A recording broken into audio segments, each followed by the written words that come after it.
Hay muchas cosas que se pueden discutir, pero un hecho casi indebatible es que el producto de WWE nunca ha estado tan de moda en territorio estadounidense como durante la era de la actitud. El período hoy recordado como aquel que evitó que la compañía perdiera en las guerras de los lunes por la noche, fue una de las piezas claves para que Vince McMahon lograra sacar del negocio a sus competidores más cruciales del momento, ofreciendo también a varias de las figuras y sucesos más importantes en la historia de la lucha libre occidental, llevando a la empresa a un auge televisivo donde no era extraño tener un promedio de audiencia de 6 puntos. En resumidas cuentas, al referirnos a la era actitud, estamos hablando del período más celebrado, glorificado, y en muchas ocasiones sobreestimado que ha tenido el Imperio McMahon.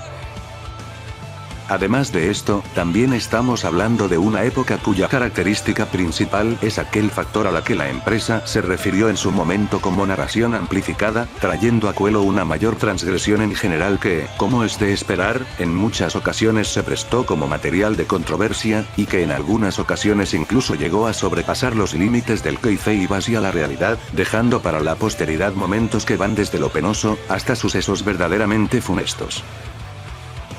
En esta ocasión y junto con Ángel Diabólico, repasaremos algunas de las mayores controversias que la era más controvertida, valga la redundancia, de la WWE, pudo registrar en su historia. Les saluda una vez más Roadster 0112, y así, damos inicio a este video.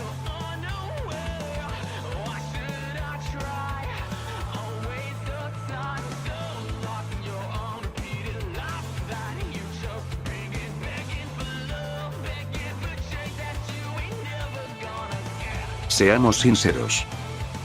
Todo lo que se ha tenido que decir sobre la traición de Montreal ha sido dicho ya, siendo que tan solo en este canal esta ha sido tocada más veces de las que me detendré a contar.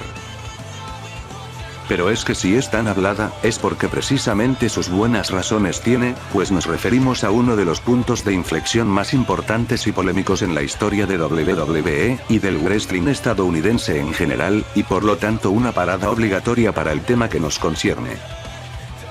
Pero en sí, ya casi todos nos conocemos la historia de atrás hacia adelante y viceversa, así que hagámoslo breve. Siendo en el momento el campeón mundial de la entonces WWF, pero a punto de dejar la empresa para irse a WCW en busca de un mejor sueldo, Bret Hart se enfrentaría a Shawn Michaels, con quien ya llevaba cierta trayectoria de enemistad bastante personal, en la edición de Survivor Series de 1997, y debido tanto a aquel pique entre ambos, como a que el evento se celebraba en su país natal, Canadá, Hart estaba negado a perder el título contra Michaels aquella noche pese a que su contrato estaba a punto de expirar. Pese a que llegaría a un acuerdo verbal con Vince, en el que Bret se comprometía a perder el título la noche siguiente a cambio de que el combate en el Pay por ver acabara en descalificación, McMahon, aparentemente temeroso de que Hart decidiera marcharse a la competencia con el campeonato máximo de su empresa, y que sucediera algo similar a lo que hizo Alundra Blaze en 1995, junto con Michaels, Triple H, quien sería el referee del combate Earl Hebner, y otros más, tendrían otros planes para acabar la lucha.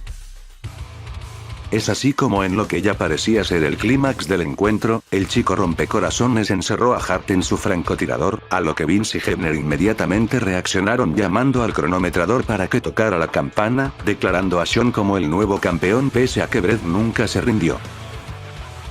Las consecuencias de este hecho también son muy conocidas, las cuales incluyen pero no se limitan al rechazo que el público de Canadá desarrolló tanto hacia Vince como hacia Michaels, Bret Hart destrozando el ringside, y posteriormente golpeando tanto a Vince como a Shane tras bastidores por lo ocurrido, que la polémica no solo se quedara en la empresa sino que se extrapolara a las historias principales tanto de WCW como de SW, hasta el surgimiento de la figura antagónica de Mr. McMahon en la televisión, así como lo que muchos atribuyen como el inicio de la tan vanagloriada y criticada era de la que estamos tratando en este video.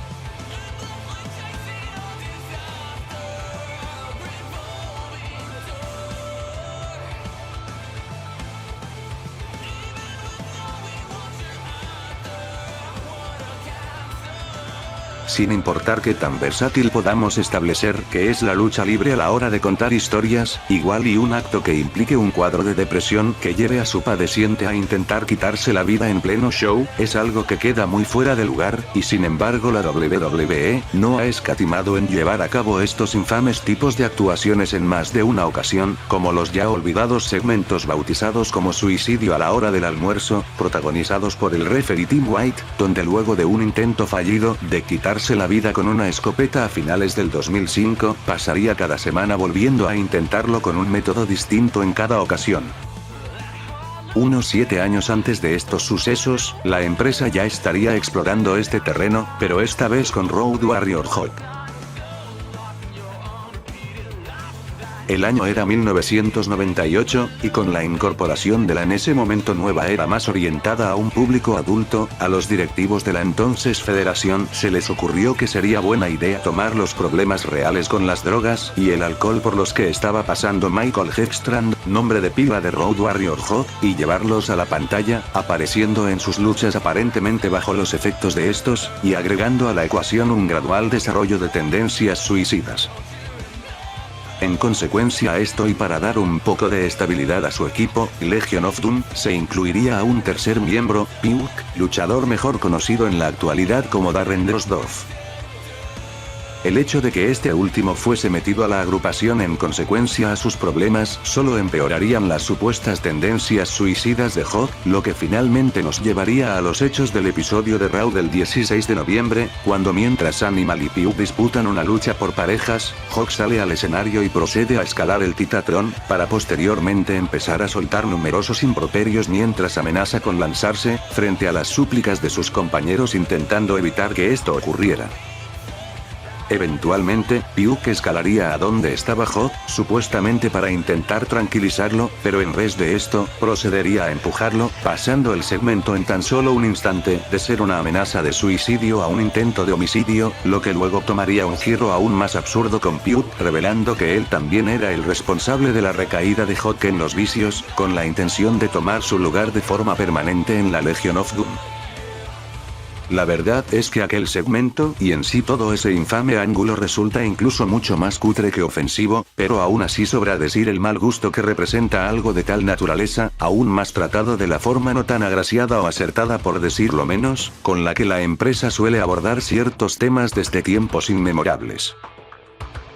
Al final, siendo que desde un inicio ninguno de los dos integrantes originales de la agrupación había estado de acuerdo, ni se sintieron cómodos con absolutamente nada de este ángulo, y de nuevo, tomando en cuenta que legítimamente Hawk cargaba con serios demonios personales relacionados al alcohol y las drogas, la consecuencia más grande de llevar a cabo esta historia es que tanto este como Animal se verían colmados, y abandonarían la empresa poco tiempo después de aquella rara especie de suicidio que pasó a ser homicidio. Esta historia envejecería aún peor luego de que lamentablemente, Michael Hextrand falleciera de forma repentina 5 años más tarde.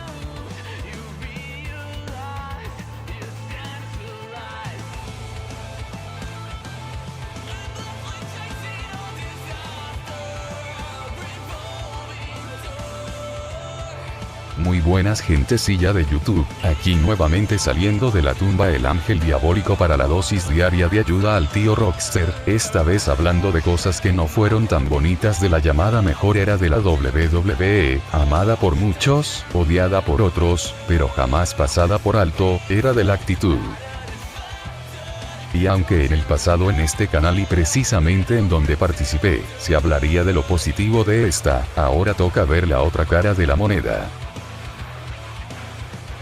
Empecemos con lo ocurrido entre Stone Cold Steve Austin y el Undertaker en aquel episodio de Ravis War. A estas alturas, todos sabemos que hay ciertos grupos, países, ideologías y personas que es mejor tratar con mucho tacto o en el mejor de los casos pasar por alto, y uno de estos son los grupos defensores de sus creencias religiosas. Para esta época Taker había hecho un cambio bastante sombrío a su ya lúgubre personaje, de ser un personaje que encarnaba a un hombre que no podía morir, a ser el líder de un culto satánico y liderar su propio stable, el Ministerio de la Oscuridad, que ya estaba dejando joyitas con sus rituales de índole satánico con los cuales ya tenían a los fans y a grupos conservadores asustados.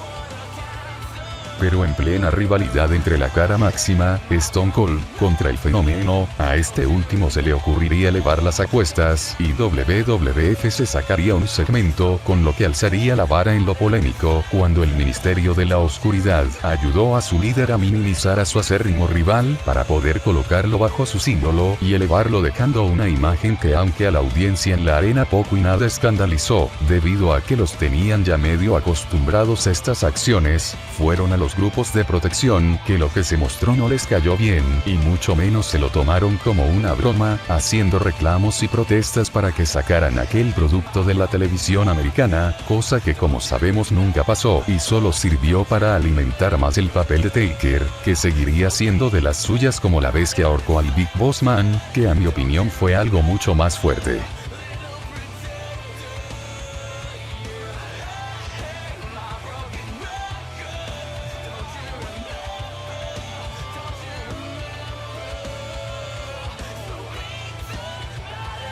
Para 1999, Sable era una de las estrellas más grandes con las que contaba el plantel de la entonces WWF.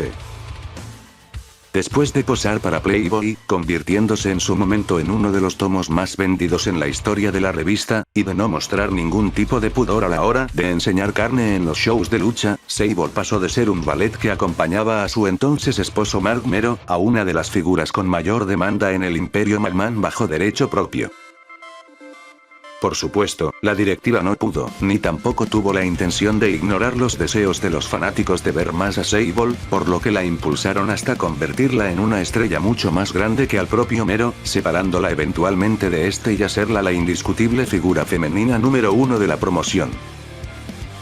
Quizás ya en otra ocasión podamos debatir sobre qué tan cuestionable es posicionar como la principal representante de toda una división de atletas a alguien con muy poca, o de lleno nulas aptitudes para desempeñarse en su respectiva área, ya que lo que realmente nos concierne en esta situación, es que pese a estar en un momento de absoluto auge que muchísimos otros solo podrían soñar con tener, abrupta y sorpresivamente Sable se vería abandonando la WWF en junio de aquel año, a su vez que presentaba una demanda contra esta por una suma de $110 millones, citando el acoso sexual y las condiciones de trabajo inseguras, como la causa. Más a detalle, Sable denunció un incidente donde se le pidió que realizara un segmento mostrando sus senos, una ya conocida anécdota en la que una persona de identidad desconocida metió heces fecales en su bolso, así como que algunos luchadores se encargaban en perforar agujeros en las paredes entre sus vestidores y el de las mujeres para poder espiarlas.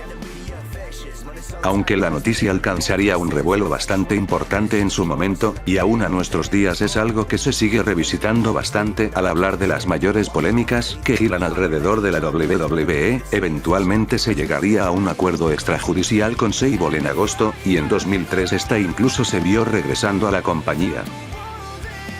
Si la opinión de su servidor tiene cabida en esto, he de decir que tomando en cuenta la época de la que hablamos, y teniéndose constancia de muchas otras cosas similares, o incluso peores que han ocurrido antes y después de este suceso, me costaría mucho el quitar siquiera un poco de credibilidad a las acusaciones que hizo Sable en aquel momento, aunque pedir una compensación de $110 millones a cambio igual suena bastante desproporcionado.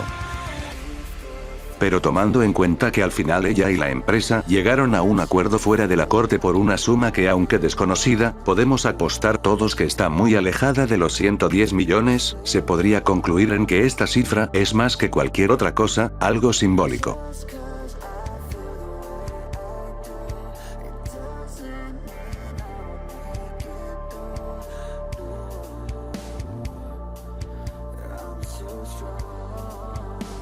Ok, admito que estoy haciendo un poco de trampa para relatar este caso, pues aunque realmente no existe una fecha específica que marque el final de la era de la actitud, y muchos la debaten entre 2001, hasta incluso 2003, la mayoría, incluyéndome, considera la 17ª edición de WrestleMania, celebrada el 1 de abril de 2001, como el suceso más significativo para marcar este final. Aún así, creo que podríamos pasarlo por alto, tanto por la cercanía de las fechas, como porque el coprotagonista de esta anécdota no es otro más que el ícono indiscutible de la susodicha era, Steve Austin. En el verano de 2002, Steve Austin estaba pasando por un momento bastante complicado de su vida.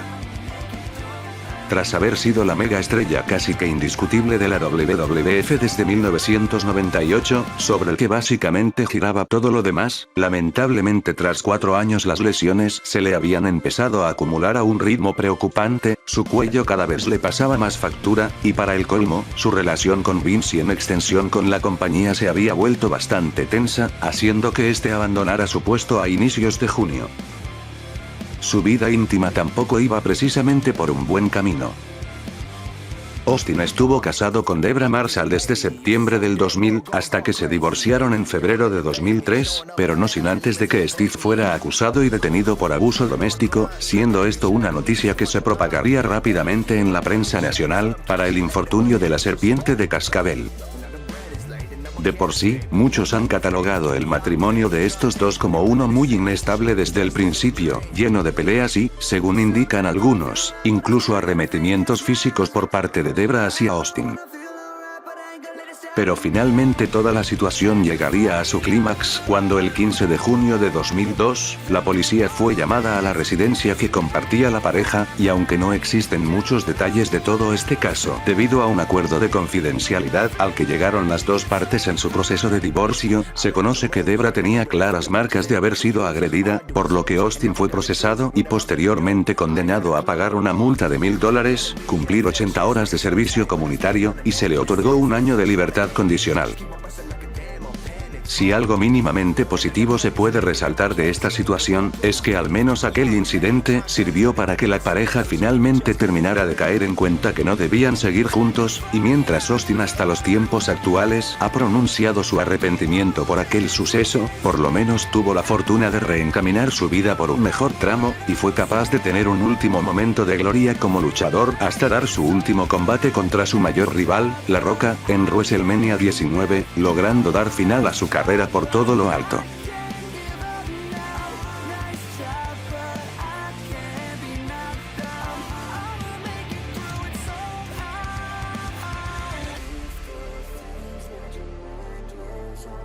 Ahora demos un salto de un momento polémico pero bastante inofensivo, a un acto bastante repugnante que ni bajo la premisa de entretenimiento deportivo, o algo preacordado entre todas las partes, puede ser tolerado o en menor medida mirado, sin sentir una extraña sensación en el cuerpo. Hoy en día la revolución femenina ha logrado poner a las mujeres en un puesto que hace tan solo una década atrás era imposible y casi un chiste para los estándares de esa época, y entre los nombres que se mencionan, cuando se hablan de las que pusieron los primeros peldaños para que todo esto acabara ocurriendo, resalta el de la canadiense Trish Stratus, que para la era que hoy en día tratamos tenía un performance bastante decente, no era el mejor pero la hacía destacar y ganar importancia dentro de una era donde solo resaltaban en la televisión culos y tetas.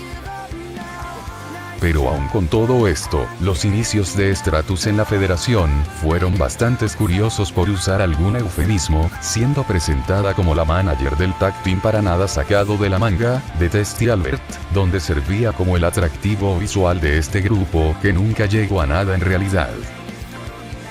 Tuvo combates con cierto espacio televisivo y ganó renombre, hasta entrar en el storyline que nos convoca en esta ocasión.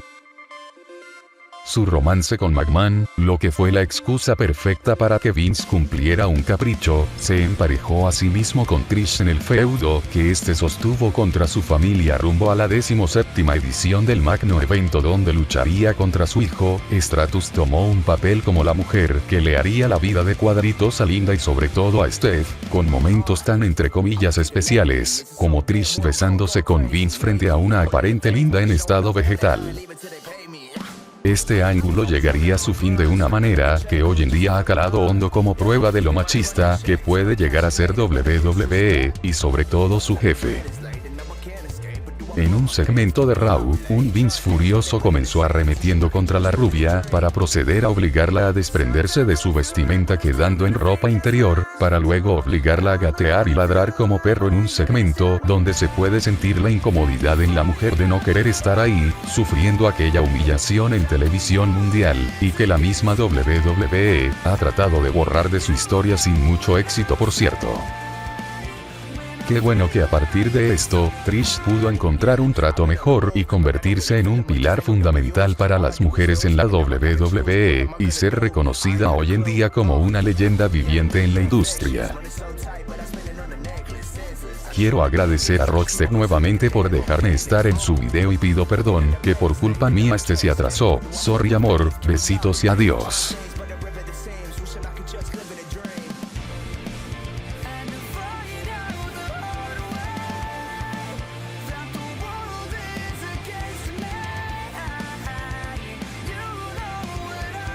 Es más que obvio que este suceso tenía que aparecer aquí, pues no solo estamos hablando del que muy por lejos, es el momento más controversial a la vez que trágico de la era Actitud, sino yendo más lejos, la segunda mayor tragedia que se ha visto en toda la historia de la empresa, al punto de solo ser superada por el caso de Chris Benoit.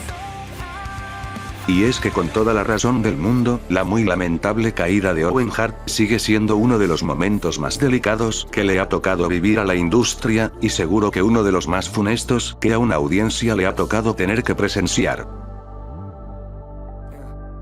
A este punto, la gran mayoría ya conocemos esta anécdota, como en el evento de Over the Edge celebrado el 23 de mayo de 1999, Owen, bajo el personaje del Blue Blazer, se enfrentaría al Padrino por el campeonato intercontinental, y para este combate debía llevar a cabo una entrada que ya había realizado antes de forma exitosa, descendiendo con arneses desde la cima del Coliseo.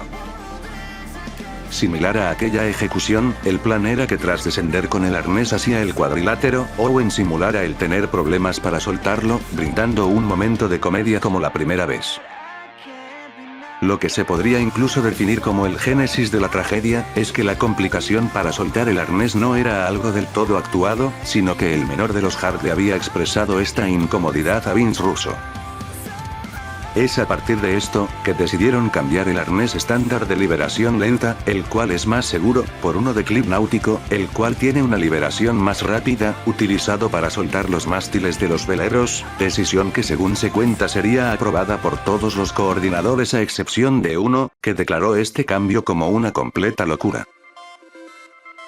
Como ya sabemos, el peor escenario imaginable respecto a esta entrada se haría posible, cuando este arnés falló, dejando al luchador en caída libre, el cual aterrizaría con su cabeza y pecho golpeando las cuerdas y uno de los esquineros, antes de quedar totalmente inmóvil en el interior del cuadrilátero, dejando absolutamente a todo el mundo congelado en un momento en el que, incluso casi 21 años después, y tan solo con escuchar el audio del momento, es palpable lo terrorífico y sombrío del ambiente.